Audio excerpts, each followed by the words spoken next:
Alright, let's talk about Standard 24, Substandard D. Describe the rise of the conservative movement as seen in the presidential candidacy of Barry Goldwater in 1964 and the election of Richard Milhouse Nixon in 1968. So this is very much a part of the social change movement. Okay, so the student will analyze the impact of social change movements. The conservative movement was a social change movement in the 1960s. So our standard here, we got to talk about Barry Goldwater, his presidential candidacy in 1964, and then the election of Richard Nixon, why this conservative movement is important. So our focus here is on the conservative movement. Okay, and here it is, conservative movement, Barry Goldwater, Richard Nixon, other forms of social change movement organizations.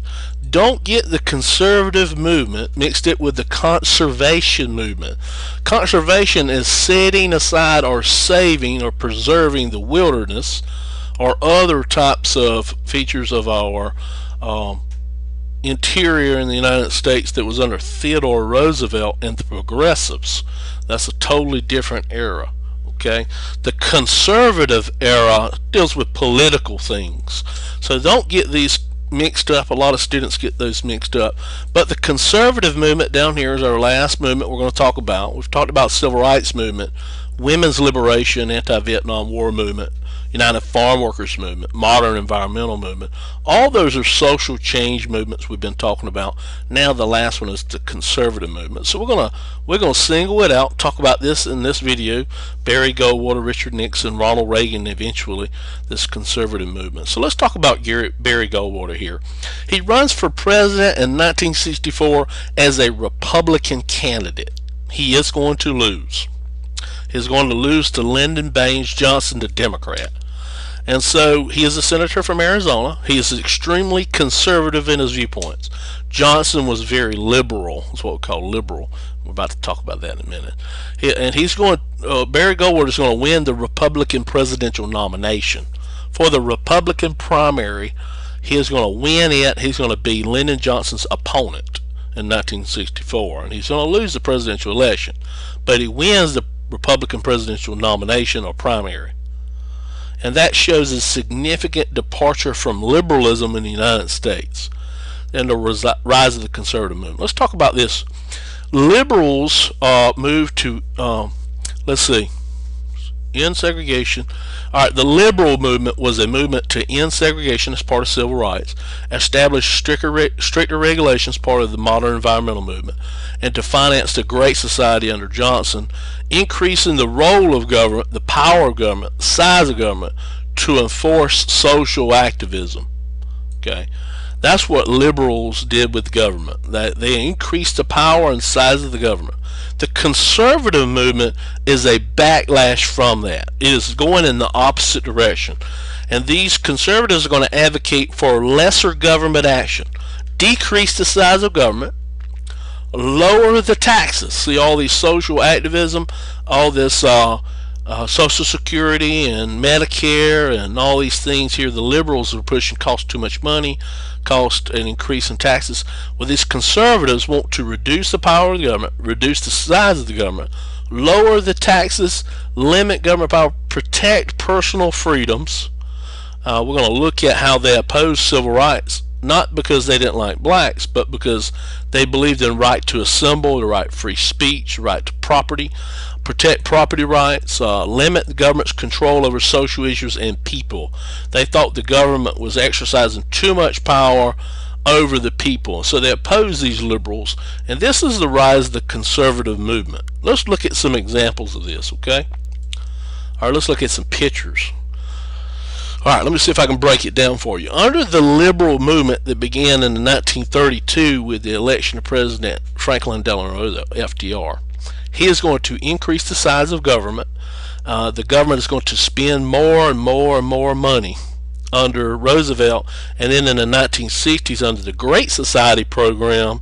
This is the New Deal program over here during the Great Depression, and then the Great Society program with the advent of Medicare. President Lyndon Baines Johnson is going to contribute to this liberal movement?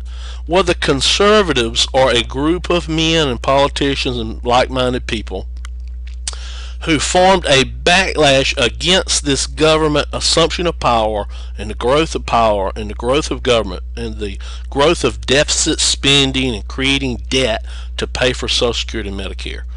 And so this conservative movement is a backlash, and the three leaders of the conservative movement are the 1964 presidential candidate who lost that presidential election but won the Republican nomination, was Barry Goldwater. He's the father of the conservative movement. Mr. Conservative is what they call him. And then the guy that won presidency, the first conservative president, was President Richard Nixon. He's the second leader of this conservative movement. And then the next one's going to be President Ronald Reagan, we're going to talk about in Unit 10. Here he is here in 1980. So the conservative movement opposed civil rights, not because they were racist, but because they thought that personal freedoms were being violated by the courts and the government. They opposed Social Security because they thought it cost too much, opposed high taxes and deficit spending by the government. So this conservative movement is going to be a backlash or the opposite direction of the liberal movement, and they want to end all this tomfoolery that they said was going on during FDR and Johnson's administration, where the government was exercising too much power. And they were criticizing FDR and Lyndon Johnson for increasing the size of the government and simultaneously increasing the money that was being spent by the government, because the government wasn't spending its own money, it was taxing American citizens and spending their money. So this conservative and the conservative movements don't really like this expansion of government power. So what they're going to try to do is cut this money back, cut it out, spending money by the government, and then go this way and reduce the size of the government again. That's what the conservatives want. So that's the conservative movement as a backlash against this liberal movement. Try to push back on that, push back on government growth, government spending, deficit spending in the United States. And the first one here was the father of the conservative movement was Barry Goldwater. And he ran for president in 1964. And he blatantly said, I don't believe in the Civil Rights Act of 1964. I would not agree to sign that into law if I were president. Let's look at what he says here about civil rights. Let's watch this quick video. A law which will eliminate one of the most embittering forms of racial discrimination. Civil Rights Act 1964. Denial of free access to places of public accommodation. Restaurants, stores, hotels, lunch counters, and other establishments of service or amusement. I will never vote for a public accommodations clause in any civil rights bill because I think it's unconstitutional. I think it tampers with the rights of assembly, the freedom of speech, freedom of religion, and the freedom of property. In my home state, we have very few public places that remain segregated, by pointing out to business people that it is morally wrong to practice discrimination, and it's also economically bad. This type of approach, while I know it's time-consuming, it is having its effect, will have its effect, and I think it will achieve what we want. Well, like what year? Alright, so he says here he believes that discrimination in public places is morally wrong. But he says at the same time the government can impose on people violations of freedom of assembly, freedom of speech, and freedom of private property and make them serve people they don't want to. So Barry Goldwater was very much opposed to the Civil Rights Act of 1964. Was not a friend to it, and right there in that video said he would not pass stuff like that. Now, as a result, a lot of African Americans in the Civil Rights Movement do not want him in office, do not want him elected, and they are going to march and protest against. Watch this short video where Martin Luther King Jr. says we shouldn't vote for him. On the eve of the convention, 40,000 people, half of them Negroes, demonstrate against Goldwater in the largest civil rights demonstration since the March on Washington last summer. I am compelled to urge Negroes and all people of goodwill to vote against him. His election would be a tragedy and certainly suicidal almost for the nation and the world. And so we see there that the Civil Rights Movement really didn't support Goldwater because of his opposition of civil rights, not because he was a racist, but because he believed it violated constitutional principles. Here he is here opposing deficit spending, the government spending too much money, and he opposes the Social Security program that was passed under Franklin Delano Roosevelt during the Great Depression and New Deal. He says they're spending too much of government money and we're taxing people too much and it's causing inflation. Let's watch this short video. All of us paying our money and paying our dollars into Social Security, when we get to the age to get it back, we're not going to get our dollar back. Now, the dollar today has reduced in value over 50% from what it was a mere 20 years ago. Inflation. Yet we're going to see a greater decrease with more and more inflation. Now, I don't believe in inflation, and I don't think we need to have unusual inflation in this country. But to invite inflation by the constant deficit spending that we're doing, this is what I'm trying to talk about in Social Security. I'm trying to get the older people and the younger people to realize that if this kind of wasteful expenditure continues in our government, that when it comes time for them to get their Social Security, they're not going to do too well. And I don't think you have to go further than to ask the recipient today of Social Security if they're living very high off the hog. And they're not. I remember when I first went to work, I read an ad in a magazine that's long since out of business, retire on $125 a month. And they had a picture of a man and his wife sitting under a palm tree or an orange tree in Florida. So I bought one. It's all paid up. And when I get to be 65, I can retire on $125 a month. Trouble is, that won't even buy an orange tree. So he opposed Social Security, and that's part of the conservative backlash against this liberal movement. And a lot of people started to attack Barry Goldwater and call him an extremist, said that he was an extremist on the other end, the far right. In his famous speech, he says, "Extremism in defense of liberty is no vice," and he said that in 1964 in a campaign speech. I would remind you that extremism in the defense of liberty is no vice.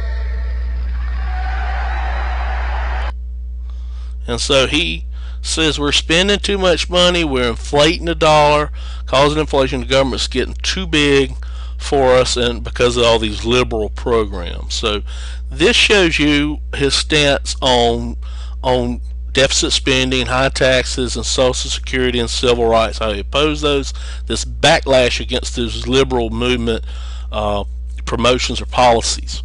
And Nixon's going to follow, and then Ronald Reagan's going to follow in the 1980s. And so that's what we have there. Richard Nixon follows in, but he does not lose in 1968. He wins the presidency in 1968. We looked at why, because television in 1960 defeated him, but television in 1968 helped him win because of the Democratic National Convention violence between those anti-Vietnam War protesters and the police.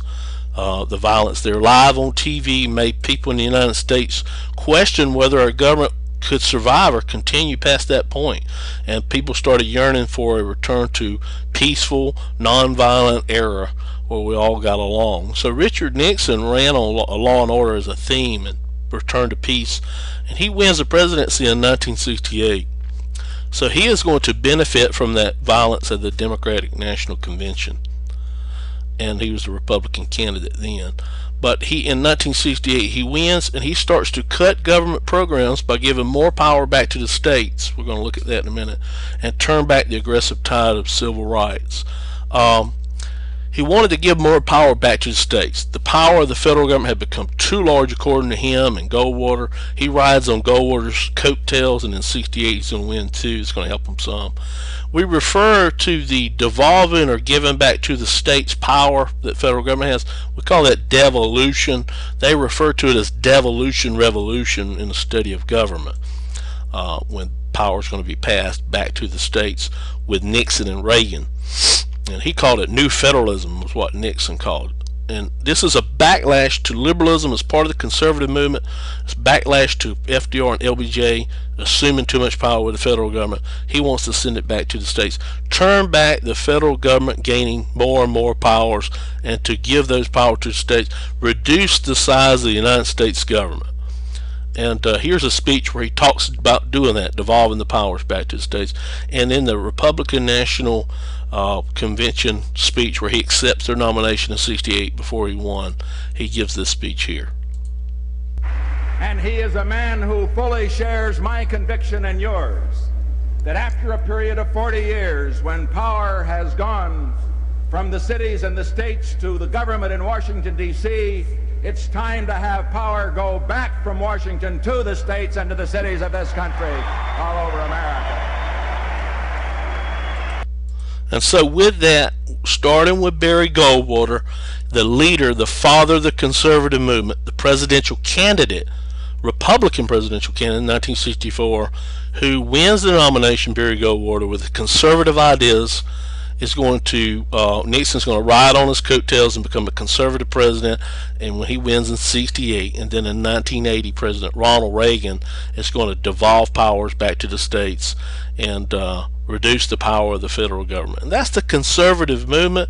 And the conservative movement, this backlash against these liberal ideas, these liberal policies of inflating government spending and government responsibilities and government power, that was created by FDR and carried through by Lyndon Johnson during the Great Society, the New Deal under FDR, and this more and more money being spent. They want to try to send it back the other way. That's the conservative movement, this backlash against the liberal movement. Don't get it confused with the conservation movement. Lots of students do that. Don't do that. Okay. So I think that's got us on 24 Substandard D. He described the rise of the conservative movement as seen in the presidential candidacy of Barry Goldwater in 1964, the election of Richard M. Nixon in 1968. Good luck on the quiz, the test, the EOCT.